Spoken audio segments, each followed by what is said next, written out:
All right, so we're diving into Ephesians 4:32, and I know you're already familiar with this verse, so we're not going to rehash the basics. Right. What we're really after are the unexpected angles, Hmm. the aha moments, that can bring some new life into your teaching on kindness and forgiveness. You want to go beyond the usual be kind platitudes. Exactly. We've gone through and analyzed sermons from pastors all over, and we've been looking for the really unique approaches, the illustrations they use. When Interesting. we're talking about the stuff that makes people sit up and go, wow, I never thought about it like that before. That's great. So, where do we even begin? Well, I thought a good place to start would be with the biblical context. Okay. Many pastors will use cross-references to sort of illuminate Ephesians 4:32, and it's really interesting to see the connections they make. It's like peeking into their toolbox, right? Like what are they pulling out to use? Yeah, exactly. So Uh-huh. one of the passages that we saw pop up a lot was Colossians 3:12, Okay. where Paul talks about clothing yourselves with compassion, Hmm. kindness, humility, gentleness, and patience. And this seems to be a favorite for emphasizing that kindness isn't just a feeling. It's like an active choice that we make. Yeah, it's very vivid. It's like you're putting on, this garment of kindness each day. Uh, And then also, I saw a lot of connections to Galatians 5.22, yeah. where kindness is listed as a fruit of the Spirit. Right. So again, very much that you're not manufacturing this on your own. Yeah, it's coming from somewhere deeper than that. Exactly, from that connection with the Holy Spirit. And it flows from that connection. Yes. And then another one that kept popping up, the Lord's Prayer, Oh, yeah. especially that line, forgive us our debts as we also have forgiven our debtors. It's a powerful reminder of the connection between receiving forgiveness and extending it to others. Yeah, it's like, can we really experience God's grace if we're not willing to offer that same grace to those around us? Yeah. And I wonder, can our hearts truly be open to receiving that forgiveness if we're closed off to giving it to others? That's a really good And point. that's a question that we saw several pastors actually wrestling with in their sermons. Now, what I thought was really interesting was how many pastors are going beyond just the New Testament connections and digging into the Old Testament for inspiration. Yes. What are some of those? One story that seems to be really resonating with a lot of preachers is 2 Samuel 9. Okay. The story of David's incredible kindness to Mephibosheth, the son of his former rival Jonathan. Wow. And, I mean, David had every reason to be wary of Mephibosheth, but he chose to show him just this extraordinary kindness instead. It really sets a high bar for us. Absolutely. Mm. And speaking of setting a high bar, Proverbs 15:1 also seems to be a go-to verse. Okay. A gentle answer turns away wrath, but a harsh word stirs up anger. So simple, yet so profound. Right. And it really speaks to the power of our words. Yeah. Choosing kindness can actually de-escalate a situation, turn conflict into peace. Mm. It's a good reminder that kindness isn't just about warm, fuzzy feelings. It has real-world implications. Absolutely. Now, another one, and this one I thought was really interesting, was 1 John 5.4. Everyone born of God overcomes the world. And what's fascinating about that is that it's positioning kindness and forgiveness as tools for overcoming that negativity. Yes. It's suggesting that these aren't just nice things to do, they're weapons of spiritual warfare. Wow. Yeah. Tools for pushing back against the darkness. That's a powerful reframing. It is. It really challenges us to see these not as passive traits, but as active forces for change. Yes. So we've looked at some of the biblical connections that pastors are making, but now let's get to the really fun part, Okay. the sermon illustrations. Yes. I don't know about you, but I am always looking for fresh ways to make these concepts come alive for people. Oh, me too. And pastors are getting really creative with it. So creative. Yes. One that really stood out to me was the analogy of God's kindness being like a soothing balm. Oh, yeah. That's a beautiful image. Isn't it? So one pastor described how balm can soothe burns and scrapes, even really deep wounds. And in the same way, God's kindness brings healing and relief to our emotional hurts. It's so vivid and relatable. And it helps us to understand that it goes beyond just being polite. Absolutely. It's about offering genuine healing and comfort. Okay, so that was beautiful. Now, for a slightly more unconventional approach, what about the pastor who compared difficult people to nuts? Oh, that's a good one. I know. It's funny, it's memorable, and it's surprisingly profound. It is. He challenged his congregation to think of themselves as nutcrackers, Nutcrackers. equipped with kindness and forgiveness to crack open even the toughest nuts they encounter. I love it. It's such a great way to flip the script Yes. and think about how we view those difficult people. Right, instead of being frustrated. Yeah, encourage us to be the ones who are bringing that transformation. Now, I know I struggle with the whole forgive and forget cliche. Yeah. So I was really drawn to the pastor who used the analogy of an Excel spreadsheet. Oh, yes, I remember that one. Yes. He was talking about how holding on to offenses is like keeping this detailed spreadsheet of every wrong someone has ever done to us. Oh, it's so perfect for the digital age. Isn't it? Like, you can picture those cells filled with bitterness and resentment. And every single one is meticulously documented. Yeah. And forgiveness in this analogy becomes the act of hitting delete on that entire spreadsheet. It's like you're not repressing it, you're not minimizing it, but you're making a choice. Yes. A conscious choice to let go. Absolutely. And that actually ties in really nicely with another analogy that we came across, Okay. the credit card metaphor. Tell me more about this one. One pastor described offenses as being like debts charged to our emotional credit card. Okay. So we carry those debts around, they weigh us down, they accrue interest in the form of bitterness and resentment. Oof. Yeah. So forgiveness in this case is like wiping out that debt. Exactly. Yeah. Giving us a fresh start, I like it. both financially and emotionally. Okay. Now, for all the sports fans out there, what about this one pastor who had a brilliant comparison to a holding penalty in football? Oh, yeah. How does that work? So he pointed out that a holding penalty stops progress in the game, right? Right. And in the same way, holding on to bitterness and resentment hinders our spiritual growth. Ooh. It keeps us from moving forward in our relationships, Yeah. both with God and with each other. It's like we're only hurting ourselves. It is. It's self-sabotage. Yeah. We're the ones who get penalized in the end. Now, this last one, I loved this one just to show that you can find inspiration anywhere. Yes. This pastor drew inspiration from the kids' show Bluey. I love it. I know. Okay, so there's an episode where the characters play copycat, Mm-hmm. and the pastor used this simple game to illustrate how imitating God's love and forgiveness is essential to being his disciples. Wow, that's brilliant. It's so simple, yet so profound. Yeah, It's a reminder that we are called to reflect his character in our own lives. that's right. It's not just about knowing the right things, but putting those virtues into practice. It just shows you that God can speak through anything. He can, absolutely.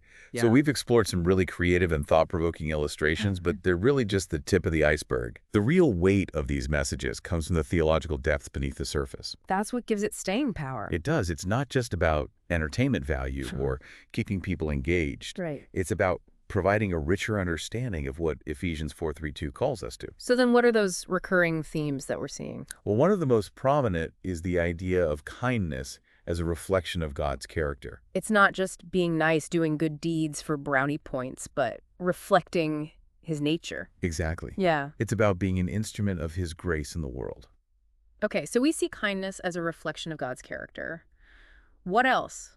Well, we also see forgiveness being framed as a journey, not a one-time event. That's huge, especially for people who are wrestling with deep hurt and resentment. It is. It acknowledges that letting go of pain can be a process. It's a path. It is. Yeah. And we're not meant to walk that path alone. We have his grace to help us. We do. Yeah. Speaking of grace, another recurring theme is the power of the gospel and how it informs our understanding of forgiveness. Oh. Several pastors are connecting the command to forgive back to that experience of being forgiven. So it all circles back to grace. It does. We forgive because we have been forgiven. And then finally, we can't overlook the theme of forgiveness as a countercultural act. Especially in a world that's obsessed with revenge Right. and holding grudges. Choosing forgiveness really stands out. It does. It's a radical act of faith, Yeah, a way to break the cycle of hurt and demonstrate the power of the gospel. absolutely. It's about choosing a different path, one paved with love, compassion, and restoration. And that's a message the world desperately needs. It really is. So we've covered a lot of ground here, We have. from biblical foundations to creative sermon illustrations Mm-hmm. to these overarching theological themes emerging from these sermons. It's incredible to see how much depth there is to this one verse. It really is. Ephesians 4:3-2. It's amazing to see how these pastors are connecting like that personal practice of forgiveness to the broader implications for society. Yeah, they're not shying away from the challenging questions about how our faith should impact the world. Definitely not at Yeah. all. One sermon that really stood out to me, they used this analogy of drinking poison and expecting the other person to die. Oh, wow. Yeah, it was a really stark way of illustrating the self-destructive nature of unforgiveness. It really shows how holding on to anger and bitterness, it primarily harms us. Right. The ones who are harboring those feelings, it poisons us from the inside out. And it can seep into our communities. Exactly. Create a toxic environment where you can't have trust and you can't have genuine connection. We saw a similar idea in a sermon where a pastor compared unforgiveness to setting a house on fire to kill a spider. Oh, wow. That's a powerful image. Isn't it? It really is. It shows how our reactions to hurt and offenses can be so disproportionate. Totally. We end up causing more harm than good, Absolutely. damaging relationships and creating division. It's a good reminder that forgiveness isn't about saying what happened was okay. Right. It's about choosing a path of healing. Yes, for ourselves and for our communities. Breaking free from that cycle of hurt and choosing to build something better. Now, to see how this plays out on a larger scale, one pastor turned to the story of Joseph. Oh, the classic tale of betrayal, forgiveness, and redemption. Exactly. Yeah. And this pastor focused on how Joseph's forgiveness not only reconciled him with his brothers, Right. but it also saved Egypt from famine. Wow. Because he forgave, he was able to provide for his family and a whole nation. That's incredible. It shows how forgiveness can have these far-reaching consequences, Yeah. extending beyond the immediate individuals and impacting entire communities. It underscores that idea that our personal choices have these broader implications, and that choosing to forgive can create a more just and compassionate world. And it's not just about these grand gestures of forgiveness like Joseph's. Right. These pastors are also highlighting the power of everyday acts of kindness. Oh, absolutely. One pastor shared a story about a police officer who chose to show him kindness by giving him a warning instead of a ticket. It's amazing how such a small act can have such a big impact. I know. This pastor went on to say that that act of kindness not only changed his day, but Yeah. it shifted his perspective on law enforcement. That's really powerful. It was a tangible reminder that there's good in the world Mm-hmm. and that even those in positions of authority can choose compassion. I think that's especially relevant today with all the tension between communities and law enforcement. Absolutely. These small acts of grace can really be bridges, you know, Yes. Building understanding and fostering connection. where there was once division, And it's a reminder that kindness can break down those barriers and build relationships, even in unexpected places. even in the most unexpected places. Yeah.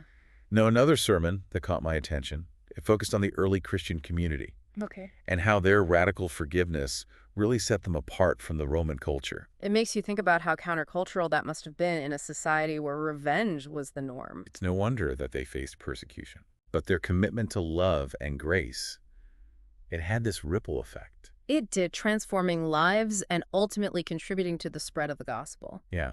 It shows that forgiveness isn't just a nice idea. Right. It's a force for change. A power that can reshape hearts and the world around us. And speaking of reshaping the world, one pastor made a connection between forgiveness and the concept of restorative justice. Now, I'm curious about that connection. Could you elaborate a little bit on what restorative justice is? Sure. It's an approach to justice that focuses on repairing harm and rebuilding relationships, Okay. rather than just punishing offenders. So how did he tie that back to Ephesians 4:32? He emphasized that forgiveness is an essential element of restorative justice. I see. It allows victims to release that burden of anger and resentment, and it opens the door for offenders to take responsibility and make amends. It's a beautiful picture of how forgiveness can lead to healing. It is. Not just between individuals, but within communities as well. It expands our understanding of justice, showing us that it's not just about retribution. But about restoring wholeness Yes. and creating a more peaceful and equitable society. So we've seen how forgiveness can impact individuals, communities, even entire societies. Right. But there's one more piece of the puzzle we need to explore, Good. the role of the church. That's a great point. Yeah. After all, Ephesians 4:32 was written to a community of believers, Not just individuals. not just individuals. That's- Exactly. So in the final part of this deep dive, we'll examine how pastors are challenging their congregations to be those agents of forgiveness Yes. and reconciliation in their own community. That's what it's all about. We'll look at how the church can model forgiveness, promote restorative justice, and advocate for policies that create a more equitable and compassionate society. We've talked about the power of forgiveness on a personal level, a societal level, but now I think it's time to turn our attention to the church. That's a great point, because Ephesians 4:2, it wasn't just written to individuals, it was written to a community of believers. Exactly. So how are pastors equipping their congregations to really live this out, to embody this call to forgiveness and reconciliation in a practical way. One theme that just kept coming up over and over again was the idea of the church being a model of forgiveness. Okay. A lot of pastors are saying, look, we can't expect to see forgiveness and reconciliation in the world if we're not practicing it in our own churches. Yeah. We got to walk the walk, not just talk the talk, right? Exactly. One pastor said it really beautifully. He said the church should be the safest place on earth to admit you've been hurt and to receive forgiveness. That's powerful. It is. It speaks to that need for vulnerability, grace, and that willingness to forgive even when it's hard. So it goes beyond just forgiving each other within the church walls, right? Absolutely. It's about extending that same grace to those outside our walls as well. Yeah, one pastor challenged his congregation to be peacemakers, bridge divides, and actually offer forgiveness to those who've wronged them. It's a tall order, It is. but it's at the heart of what it means to be a follower of Christ. It is. And then another powerful concept that we saw was radical hospitality. Oh, tell me more about that one.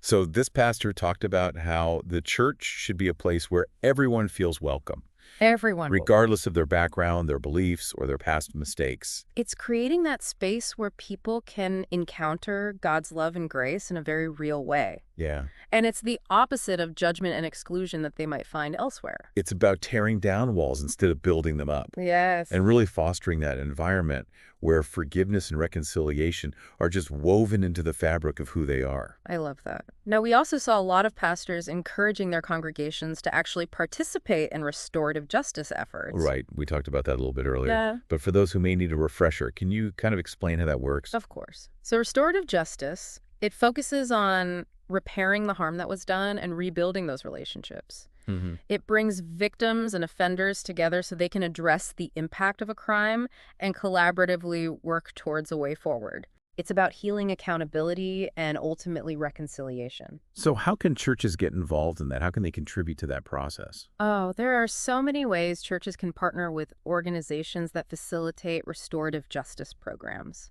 They can provide support and resources to both victims and offenders. Okay. They can advocate for policies that promote restorative justice principles, and they can educate their congregations about the importance of forgiveness and reconciliation. It's about being proactive, Yeah, taking those concrete steps to bring healing and restoration to the community. absolutely.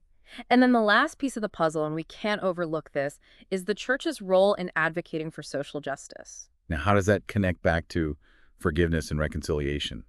Well, I think a lot of pastors are pointing out this undeniable truth that systemic injustice actually creates barriers to forgiveness and reconciliation. Right. When people are marginalized, oppressed, or denied basic human rights, it becomes really hard to talk about forgiveness without addressing the root causes of those injustices. Yeah. It's about working towards a more just and equitable world. Exactly. A world where forgiveness can actually flourish. So the church really has a responsibility here. They do. They have this prophetic responsibility to speak truth to power, challenge injustice, and work towards a society where everyone is treated with dignity and respect. It's about living out the love and compassion of Christ in every aspect of our lives. It really is. So we've seen how these pastors are inspiring their congregations to be agents of forgiveness and reconciliation in their communities. Yeah. And it's about modeling forgiveness, promoting restorative justice, and having the courage to advocate for social change. So it's a big task. It is. It's significant, but it's the essence of what it means to follow Jesus. Yeah, Ephesians 4:3-2. It's not just a feel-good verse. It's a call to action. It's a challenge to live out the gospel In a way that impacts the world. in a way that impacts the world. Cats. And that's something we can all embrace no matter where we are on our own journey. As you continue to study Ephesians 4:3-2, I want you to think about how you can go beyond those individual acts of kindness. Yeah. How can you be a catalyst for forgiveness and reconciliation in your own sphere of influence? How can we make our communities places where healing and restoration are the norm? It's a question worth pondering. It is. Yeah. And a vision worth pursuing. Thanks for joining us on The Deep Dive.